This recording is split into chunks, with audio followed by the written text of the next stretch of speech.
When you look up cost of living for San Antonio, you might come across a website like payscale.com. Now, as a realtor, I can tell you that median home price is not accurate, and as a resident here in San Antonio, I can tell you I do not pay that much for gas, and I don't pay that much for electricity. What's going on, YouTube? I lived in San Antonio most of my life with the majority of my family for about 18 years, and I became a realtor and made this YouTube channel to help people like you that are interested in moving to San Antonio figure out the city a little bit better. Today, we're going to be looking at the biggest reoccurring living expenses specific to San Antonio, and I'll also be using my own personal bills. You probably heard that there's no state income tax for Texas, which is amazing, but Uncle Sam still needs his money. So depending on where you live in San Antonio, you could be paying anywhere from 2 to 3% of your home's value in property taxes. But Texas is a non-disclosure state, meaning that when a home is sold, the sold price is not reported to the county. So the county has to do its own assessment to figure out how much it's going to tax you. Most of the time, the market price of a house here is more than the county's assessed value. So when you're doing your research, the price tag you see on Zillow is most likely not how much you'll be paying on taxes. For everyday purchases, San Antonio has a sales tax rate of 8.25%. Now, this does not include food products like most other states do, but on non-food products, expect to pay about $8.25 for every $100 you spend. Utilities are pretty simple here. There's only one electric company, only one water company you're going to find here for San Antonio. So no need to shop around like you have to do with, let's say, Houston, for example. CPS charges about 7 cents per kilowatt hour, and here's a calculator to see about how much you'd be paying here compared to where you live now. My average monthly electricity bill for the past 12 months has been around $267, and this is a single story 2100 square foot home, and there's 4 people living here. We usually keep it around 74 degrees, and obviously it's more expensive in the summer at about $370 between June and September per month. SAWS, San Antonio Water and Sewer, rates will be changing in 2023. The proposed rates show they will be charged based on the usage threshold. This is the average usage per month during the winter. And as you can see, the more you use, the more you'll be charged. This is another rate calculator to see about how much you'll be paying based on your current usage.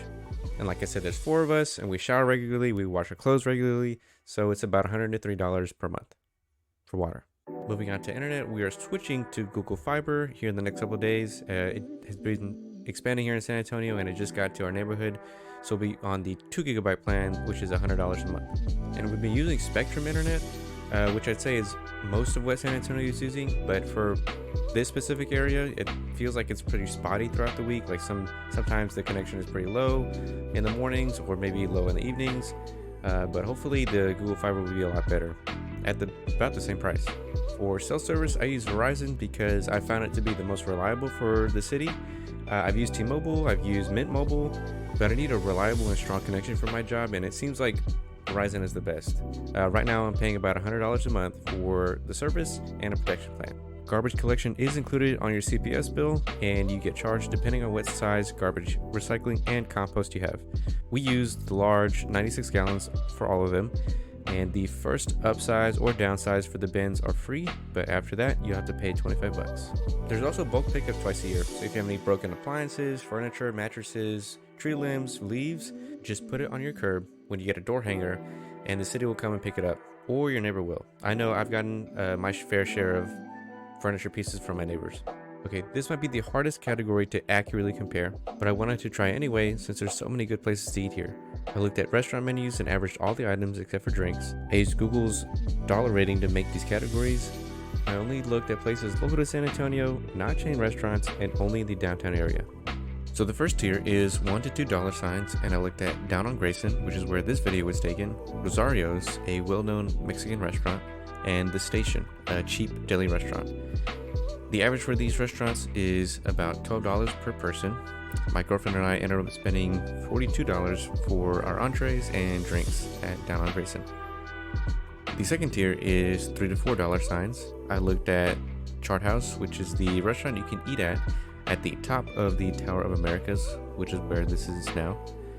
Fogo de Chao, a Brazilian steakhouse, and Bohannon's Steakhouse. The average for these restaurants is $49 per person. Hopefully that kind of gives you an idea of what you'll be spending here when you go out to eat.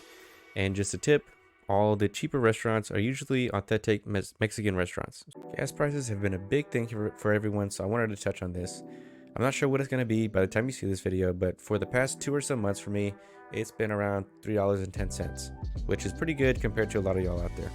I drive a hybrid sedan that has a range of about 500 miles for full tank, but I get gas almost weekly and spend about 160 to 170 per month. You can go to this website to compare different areas' average gas prices. We do have a public transit system, the Via buses, and I'll link their webpage in the description, but they do charge $1.30 per bus ride. But let's say you need to take an Uber somewhere. Texas is one of the cheapest states to get an Uber. They charge 22 cents per minute and 80 cents per mile, along with other fees. So let's say you need to go straight from the airport to the Alamo in heavy 5 o'clock traffic. You're looking at about $18 for an Uber Connect. Now, my favorite topic to talk about is home prices. As of September 2022, the median home price for San Antonio is about $337,200, which is about a $4,100 difference compared to last year, and the median square foot for that price is about 2,000 square feet. This includes San Antonio, its surrounding areas, and small municipalities within the city like Castle Hills and Alamo Heights. So let's look at what that would look like monthly. Assuming you qualify for an FHA loan that's 3.5% down and locked in an average 6% interest rate, paying 2.5% in property taxes and about $140 for home insurance monthly, you're looking at about $3,000 for your home monthly. There's a lot of variables that go into a mortgage, so do not see that as concrete. I hope this helped you understand of some of the costs to live here in San Antonio. Here is the total monthly breakdown that we've talked about today. These figures are definitely not set in stone, and you could be living here for a lot more or a lot less. Other than San Antonio, I've only ever lived in Austin when I was a baby. So let me know where you're from and if it's more or less expensive to live there compared to here in the comments. If you're thinking of moving here to San Antonio, again, I'm a realtor here and would love to help you with any questions you have. You can contact me any way listed in the description. And if you plan to have kids, you have kids, or there's no plans for kids, you can check out my video on the best school districts here in San Antonio. Other than that, I'll see y'all soon.